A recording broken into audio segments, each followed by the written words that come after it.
Pangulong Bongbong Marcos may matinding babala sa publiko pero may pasabog na hindi kayang sagupain ng mga kalaban. Alam mo bang may isang babala sa Pangulong Bongbong Marcos na hindi mo pwedeng baliwalain?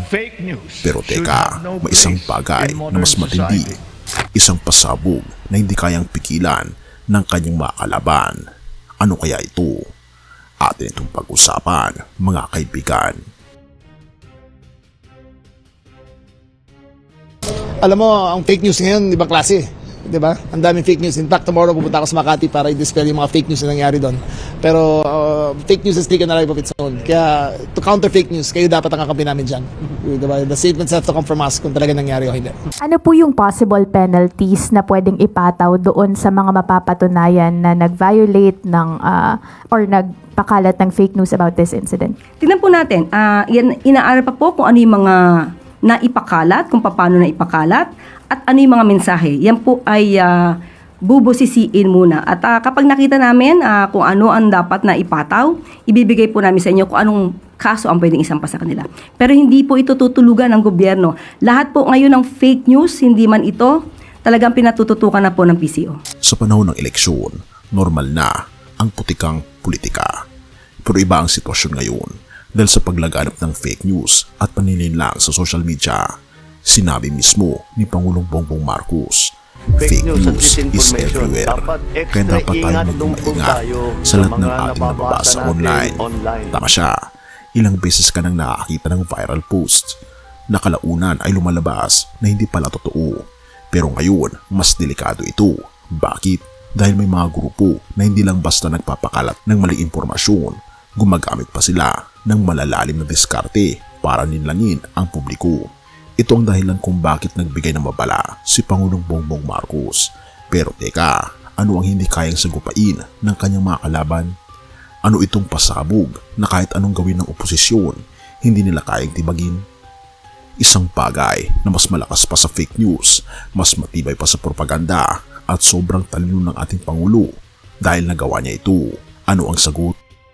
Ang totoong tinig ng mga Pilipino. Sinabi ni Pangulong Bongbong Marcos na walang makakatalo sa totoong testimonya ng mga ordinaryong Pilipino tungkol sa mga proyekto ng gobyerno. They are real people, real Filipinos, not keyboard warriors, not trolls. Walang fake news na kaya magtago ng tunay na pagbabago. Walang diskarte ng kalaban ang makakapigil sa mismong taong bayan na nagsasabing nararamdaman namin ang pagbabago, nararamdaman namin ang progreso. Fake news, kumakalat lang yan sa social media. Pero ang totoong buhay ng Pilipino, ang mas magandang daan, ang mas maayos na serbisyo, ang mas maunlad na ekonomiya, hindi pwedeng dayain, hindi pwedeng itago. Kaya ano ang pasabog na hindi kayang sagupain ng mga kalaban? Ang katotohanang nasa harap mismo ng taong bayan. Kung may nagkakalat ng kasinungalingan, may mas malakas na pwersang naglalabas ng katotohanan. Kung may gustong sirain ang imahe ng gobyerno, may milyong-milyong Pilipinong nakakita ng aktual na pagbabago. Kaya sa susunod na may makita kang balita sa social media, tanungin ang sarili mo, totoo ba ito o isa na namang diskarte ng mga kalaban? At tandaan, ang tunay na laban hindi sa social media lang nagaganap, kundi sa tunay na buhay mismo ng bawat Pilipino. Have mercy, O God, at purihin ang ating Panginoon Diyos. 1:8 verse 32. At inyong makikilala ang katotohanan at ang katotohanan ang magpapalaya sa inyo. Sa panahon ngayon, napakaraming ingay, mga balitang hindi tiyak, paninirang puri at maling impormasyon na kumakalat upang lituhin ang tao. Pero sinabi mismo ng ating Panginoon Jesus, ang katotohanan ang magpapalaya sa atin. Kung ang mundo ay puno ng kasinungalingan, si Kristo naman ang daan, ang katotohanan at ang buhay. 1:14 verse 6. Hindi niya nais na maligaw tayo sa panlilinlang ng mundo. Sa gitna ng gulo at pagkalito, ang ating Panginoong Hesus ang liwanag na gumagabay sa atin patungo sa tama at makatwiran. Ang mga kalaban ng katotohanan ay maaaring gumamit ng panlilinlang, pero walang pwedeng tumalo sa kapangyarihan ng tunay na patotoo.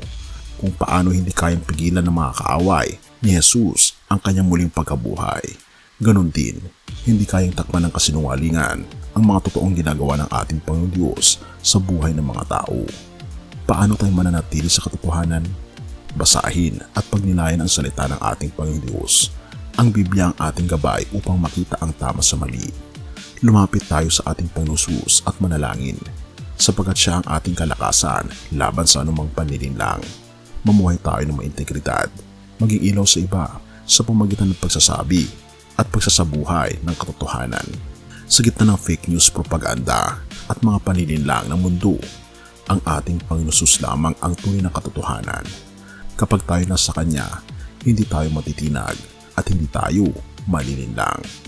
Tandaan kaibigan, hindi kailanman kayang dayain ng mundo ang ating Panginoon Diyos, dahil sa uli, ang katotohanan ni Kristo ang magtatagumpay.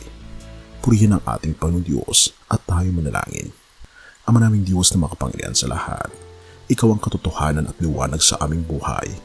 Sa gitna ng panininlang at kasinungalingan sa mundo, bigyan niyo po kami ng karunungan upang makilala ang totoo at pumakat sa iyong liwanag. Tulungan niyo po kaming huwag magpasilaw sa mga panandali ang kasinungalingan, kundi sa iyong walang hanggang katotohanan lamang kami kumapit.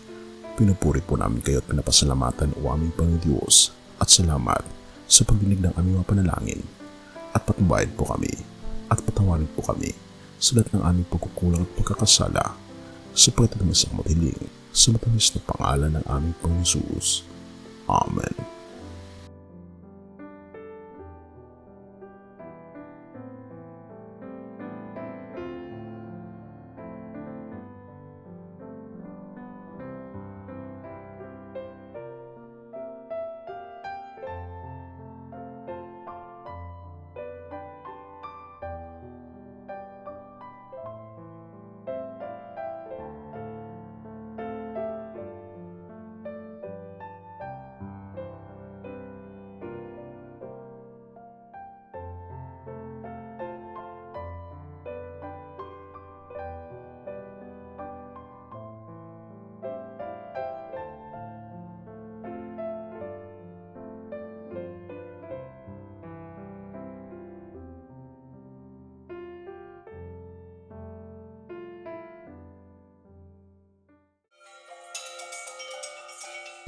Bago natin ipagpatuloy kaibigan, siya nga pala ang Great Controversy na isa sa mga pinaka-kontrobersyal na libro dahil tumutukoy ito sa mga propesiya sa libro ng Daniel at Revelation na nagaganap na sa panahon natin ngayon bago ang pagdating ng ating Panginoong Diyos ay pinamimigay na namin ng libre sa pamamagitan ng PDF.